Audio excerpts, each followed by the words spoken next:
कचरा निकाल पाए, लेकिन ये कभी ऐसे उपयोग हो ही नहीं पाए। बिल्कुल। और मैंने इसलिए कहा कि यमुना मैली इसलिए हुई कि सिस्टम मैला था। आदित्य, सिस्टम मैला था और वही सिस्टम अब शुद्ध हो रहा है। और सिस्टम जब चलने लगता है, शुद्ध होने लगता है, तो कुछ तस्वीरें जो आज हम आप देख रहे हैं, ऐसी तस्वीरें नजर आती हैं।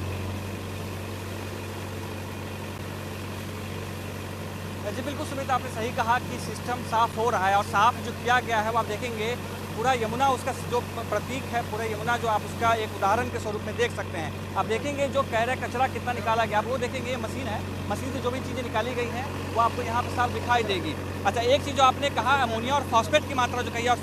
फिकल एमोनिया की जो बात जो आपने कही, ये आपको झाग दिखाई दे रहा होगा। ये झाग किस तरीके से बनता है ये दर्शकों को जानना बेहद जरूरी है और इसी झाग का परिणाम होता है कि कालिंदी कुंज के पास में वो झाग बनता है। ये सब जो है सर्फ या साबुन जो हम इस्तेमाल करते हैं उसका जो अमोनिया और उसका जो फास्फेट जो उसके जो केमिकल होते हैं वो पानी के माध्यम से, हालांकि एसटीपी हमने दर्शकों को ये भी दिखाया था कि जो अच्छा एसटीपी होता है, एसटीपी जो अच्छा काम करता है वो एसटीपी कैसा होता है, पानी में उसका पानी इतना साफ होता है कि आप उसको अच्छे से आर पार देख सकते हैं, उसका आप इस्तेमाल कर सकते हैं। लेकिन इस पानी का आप इस्तेमाल ही नहीं कर सकते। वो आपको जो झाग दिखाई दे रहा है वो वही अमोनिया और फास्फेट के कारण से वर्लपुल जब बन रहा है, जैसे वो मशीन है वो चक्का जब घूम रहा है तो वर्लपुल क्रिएट हो रहा है और वो झाग बनता जा रहा है। यही प्रक्रिया जो है यहाँ से पानी बहता हुआ, जैसे वरुण ने पहले बताया कि पानी जो यहाँ का ठहरा हुआ है वो बह नहीं रहा है और नदी की एक परिभाषा है वो है कि बहता हुआ धारा होना चाहिए, तो वो आपको जो दिखाई देगा। लेकिन यहाँ पर पूरे यमुना बहती हुई धारा नहीं होती है, वो जम जाती है, जिस वजह से ये दिक्कत होती है। जब छठ का समय आता है या जब सुबह का समय होता है तो जब पानी छोड़ा जाता है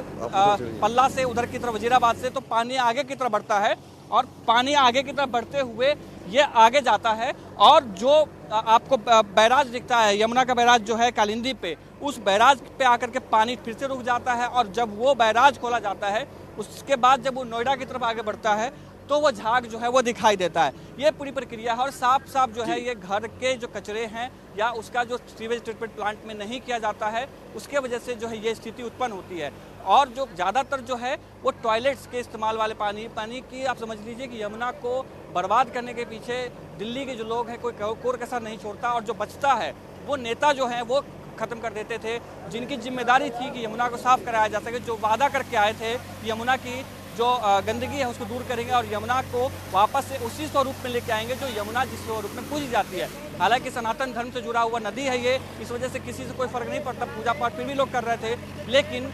गंदगी का क्या, यमुना के अस्तित्व का क्या, जो यहाँ से होते हुए खत्म होता जा रहा था और आगे जो गांव है या आगे जो शहर है जहाँ पर यमुना की ज़रूरतें हैं उसको ख़त्म किया जा रहा था। साथ ही दिल्ली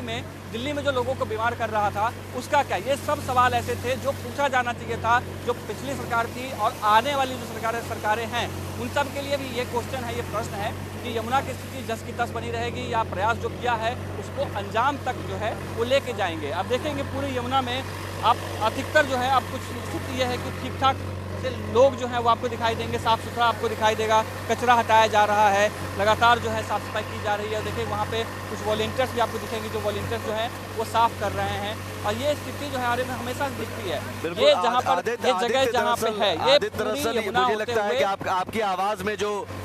मैं फील कर पा रहा हूँ,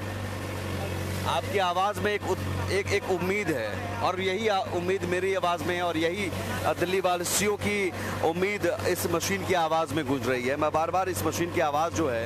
इस मशीन की आवाज़ में उत्सव और उम्मीद इसलिए है क्योंकि मुझे लगता है कि वो सपना जो दिल्ली वालों ने देखा वो सपना शायद पूरा हो जाएगा। अब तो लोग मान सकते हैं, अब तो लोग कह सकते हैं कि साहब सियासत नहीं, अब ये सपना जो है, संकल्प जो है अब पूरा होगा। और ये मशीन की घरघराहट, भले ही इसमें काला पानी आपको नज़र आ रहा होगा, देखिए ज़रा ये लगातार ये गंदगी निकल रही है, कुछ छींटे मुझे भी पड़ रहे हैं, लेकिन ये काला पानी बिल्कुल है। और यकीन मानिए कि ये तस्वीर अभी देखकर ज़रूर तकलीफ़ होती है कि यमुना मैया जिसे हम पूछते हैं, आप यहीं से मथुरा चले जाइए, मथुरा में आप यमुना में डुबकी लगाते हैं। अभी संगम की बात है तो संगम में भी गंगा यमुना सरस्वती त्रिवेणी संगम है, माँ यमुना भी है, माँ गंगा भी है और अदृश्य सरस्वती भी है। लेकिन वही यमुना यहाँ पर उनकी हालत ऐसी क्यों है और क्यों यहाँ पर हम उन्हें पूछते नहीं हैं। इसी यमुना नदी में हम डुबकी लगाने के लिए दिल्ली से प्रयागराज जो त्रिवेणी संगम है, यमुना नदी के बिना तो संगम तो पूरा नहीं होगा, लेकिन उसी यमुना नदी में हम डुबकी लगाने के लिए प्रयागराज जाने के लिए हमारा मारी मची हुई है। लेकिन आज दिल्ली में स्थिति ये है कि इस यमुना नदी में कोई अपना हाथ नहीं डालना चाहता है, इसके बगल में खड़ा नहीं होना चाहता है। ये प्रधानमंत्री नरेंद्र मोदी ने संकल्प दिखाया है कि आप आ सकते हैं, सोच सकते हैं, अपना सपना जो है दिल्ली वालों का वो पूरा कर सकते हैं रिवर फ्रंट के जरिए। और इसमें कोई रॉकेट साइंस नहीं है, कोई बड़ी बात नहीं है। और आज जो तमाम मैं दिखाऊं तो ये देखिए, अब ये वासुदेव घाट सन्नाटा, ये वासुदेव घाट सन्नाटा पसरा होता था और वासुदेव घाट बहुत शानदार बना है, बहुत खूबसूरत बना है। लेकिन इसके और यहीं पर अब आरती भी शुरू हो गई है, जो शाम के वक्त में आरती होती है वो भी आरती शुरू हो गई है। तो ये तस्वीर उम्मीद जगाती है और लगातार इस तस्वीर को हम दिखाते रहेंगे इंडिया न्यूज़ पर। लगातार इस खबर को लेकर कवरेज हमारी जारी है और हमारा मकसद यही है कि इस उम्मीद को जो प्रधानमंत्री नरेंद्र मोदी ने एक बार फिर से जिंदा किया है, इस बार उम्मीद मरे ना, लगातार ये मशीन चलती रहे, घरघराहट की आवाज़ लगातार घरघराहट की आवाज़ उत्सव और उम्मीद के रूप में दिल्ली वालों को सुनाई देते रहे। फिलहाल इतना ही, एक छोटा सा ब्रेक के उस पर भी खबरें जारी हैं।